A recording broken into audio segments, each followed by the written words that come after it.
hijrah butuh totalitas. Hijrah butuh totalitas. Jika engkau hendak berhijrah ke jalan Allah, jalan kebenaran, hijrah dari kesyirikan berpindah kepada tauhid, hijrah dari kekufuran berpindah kepada iman, kepada Islam, hijrah dari kemunafikan berpindah kepada kesalehan, keimanan yang benar, hijrah dari kebid'ahan berpindah kepada sunnah-sunnah Nabi, ajaran-ajaran Nabi yang sempurna, hijrah dari kemaksiatan dan dosa-dosa berpindah kepada amalan-amalan saleh dan ketaatan-ketaatan kepada Allah Azza wa Jalla dan Rasulnya sallallahu alaihi wasallam. Dan hijrah, teman-teman rahimakumullah, butuh totalitas. Caranya bagaimana? Al-muhajir manahallahu atau man hajara manahallahu anhu. Kata Nabi, al-muhajir man hajara manahallahu anhu. Orang yang berhijrah adalah dia yang meninggalkan semua yang telah dilarang oleh Allah ataupun Rasulnya sallallahu alaihi wasallam. Jamaah rahimani wa rahimakumullah, jangan sampai hijrah kita penuh dengan kepalsuan. Kita mengaku hijrah tapi masih melakukan kesyirikan. Sadar nggak sadar, sengaja nggak sengaja, baik kesyirikan akbar yang besar ataupun kesyirikan asghar yang kecil. Padahal Allah Subhanahu wa taala telah berfirman di antaranya di surat An-Nisa ayat ke-36, kata Allah Subhanahu wa taala,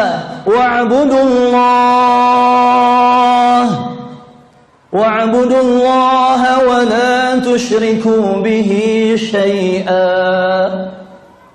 Beribadahlah kalian kepada Allah Azza wa Jalla. Beribadahlah kalian hanya kepada Allah saja. Dan jangan melakukan kesyirikan kepada Allah dengan sesuatu apapun. Jangan menyekutukan Allah dalam ibadah dengan sesuatu apapun. Bertauhidlah dengan ibadah hanya kepada Allah dan jauhi segala kesyirikan-kesyirikan. Maka orang yang dia mengaku hijrah tetapi masih gandrung dengan kesyirikan-kesyirikan, mau itu kesyirikan tradisional ataupun kesyirikan modern, kesyirikan offline ataupun kesyirikan online, berarti hijrahnya penuh dengan kepalsuan. Na'udzubillah. Jamaah rahimani wa rahimakumullah, jangan sampai hijrah kita penuh dengan kepalsuan. Kita mengaku hijrah tetapi masih mudah lisan kita ini, mulut kita ini berbicara tentang sesuatu tanpa ilmu. Padahal bicaraannya seseorang tentang sesuatu, apalagi sesuatu itu berkaitan dengan agama, berkaitan dengan Allah Subhanahu wa taala, dia bicara tentang Allah, dia bicara tentang agama Allah tanpa ilmu yang benar, siap-siap untuk mendapatkan dosa yang dosanya lebih berat dan lebih parah daripada dosa kesyirikan dan kekufuran. Antum kalau ditanya, ada tidak dosa yang lebih berat daripada dosa kesyirikan? Ada tidak dosa yang lebih berat, lebih parah daripada dosa kekufuran? Jawab dengan tegas, ada. Apa itu? Al-qawlu 'ala Allahi bila ilmin. Seseorang berbicara atas nama Allah, atas nama agama Allah tanpa ilmu yang benar.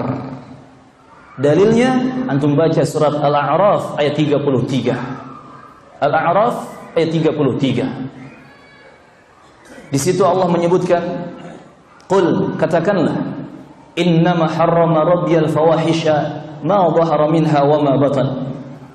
Rabbku Allah Subhanahu wa taala telah mengharamkan semua perbuatan-perbuatan nista dan keji, yakni dosa-dosa yang nampak ataupun yang tersembunyi. Wal baghya bi ghairil haqq, awal ithma wal baghya bi ghairil haqq. Semua dosa telah diharamkan oleh Allah. Begitupun perlakuan zalim, merampas hak seseorang tanpa dibenarkan. Wa an tusyriku billahi ma lam yunazzil bihi sultana. Allah juga telah mengharamkan perbuatan kesyirikan. kalian melakukan kesyirikan terhadap Allah Subhanahu wa taala yang Allah tidak menurunkan pembelaan atau bukti untuknya, itu pun telah diharamkan oleh Allah. Perhatikan setelah ini jamaah. Wa an taqulu 'ala Allahi ma la ta'lamun. Setelah Allah menyebutkan dosa kesyirikan, kata Allah, dosa yang lebih berat dan lebih parah dari kesyirikan adalah wa an taqulu 'ala Allahi ma la ta'lamun. Kalian berbicara atas nama Allah sesuatu yang kalian tidak punya ilmu tentangnya. Maka hati-hati teman-teman. Jangan sampai antum atau kita semua ngaku hijrah tetapi masih sok-sokan bicara tentang agama tanpa ilmu yang benar. Ngakunya sih hijrah, tapi dia mengatakan Imam Mahdi akan muncul tahun 2020. Mana dalilnya? Gak ada ayatnya, gak ada hadisnya. La haula wala quwata illa billah. Dosanya lebih berat daripada dosa kesyirikan.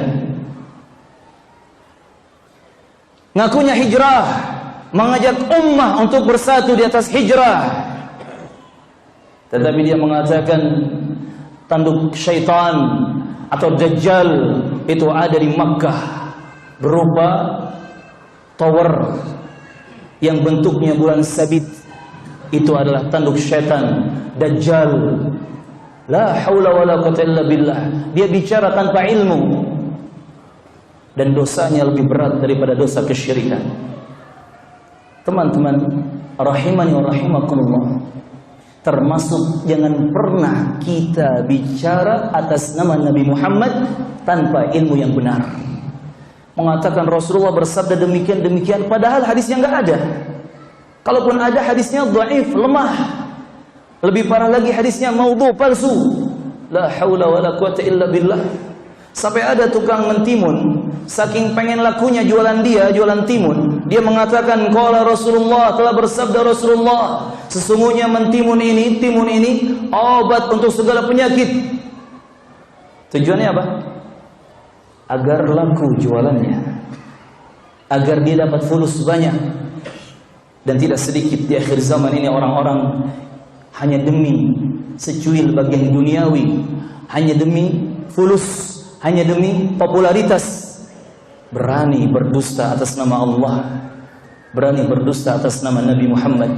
Wal'iyadu billah. Padahal kata Nabi Muhammad dalam hadis yang sahih, diriwayatkan oleh Imam Muslim dalam kitab sahihnya, man kadzaba alayya muta'ammidan falyatabawwa maq'adahu minan nar.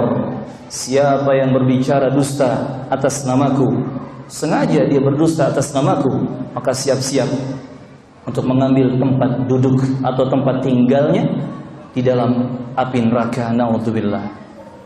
Maka agar hijrah kita tidak penuh dengan kepalsuan, berhati-hatilah dalam berbicara. Ucapkanlah sesuatu sesuai dengan ilmu yang benar yang kita ketahui. Sesuatu yang kita tidak mengetahui ilmunya, katakanlah tentangnya Allahu a'lam. Hanya Allah yang mengetahui, Allah yang lebih tahu. Dan kata para ulama, ucapan Allahu a'lam adalah nisful ilmi, setengah dari ilmu. Tapi ini jangan dijadikan alasan untuk tidak bisa menjawab pertanyaan ustadznya ya.